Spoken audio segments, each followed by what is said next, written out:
Hi friends, ఈరోజు 2009 విద్యా హక్కు చట్టంలోని 38 ఆర్టికల్స్ గురించి చెప్పుకుందాము. మొదటిది ఫస్ట్ వన్.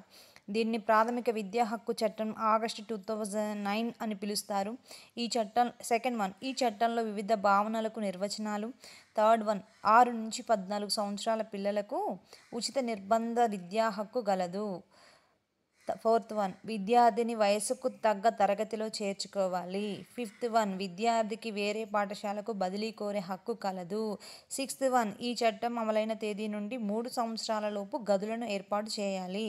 సెవెంత్ వన్, ఈ చట్టం అమలుకు నిధులను కేంద్ర రాష్ట్ర ప్రభుత్వాలు పంచుకోవాలి. ఎయిత్ వన్, రాష్ట్ర ప్రభుత్వ బాధ్యతలు.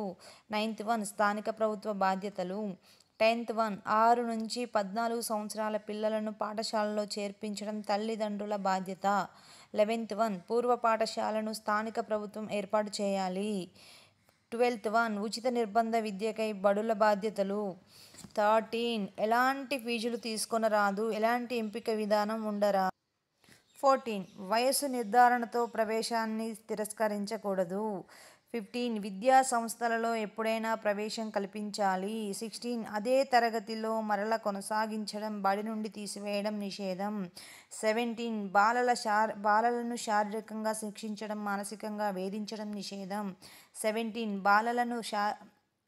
బాలలను శారీరకంగా శిక్షించడం, మానసికంగా వేధించడం నిషేధం. 18, గుర్తింపు ధృవీకరణ పత్రం లేకుండా బడిని ప్రారంభించకూడదు. 19, బడులకు సంబంధించిన ప్రమాణాలు, నియమాలు.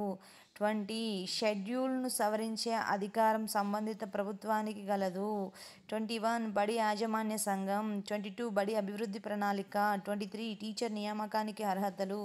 24, టీచర్ విధులు, సమస్యల పరిష్కారం. 25, విద్యార్థి ఉపాధ్యాయుల నిష్పత్తి. 26, టీచర్ ఖాళీలను భర్తీ చేయుట. 27, ఉపాధ్యాయులను ఇతర పనులకు పంపడం నిషేధం.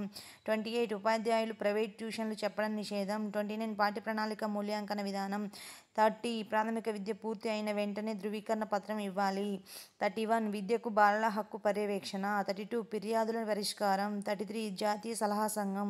34, రాష్ట్ర సలహా సంఘం. 35, ఆదేశాలు జారీ చేసే అధికారాలు. 36, నేర నిరూపణకు ముందస్తు అనుమతి. 37, సదుద్దేశంతో చేపట్టిన చర్యలకు రక్షణ. 38, చట్టం అమలు చేయడానికి నియమాలను రూపొందించడానికి సంబంధిత ప్రభుత్వానికి అధికారం.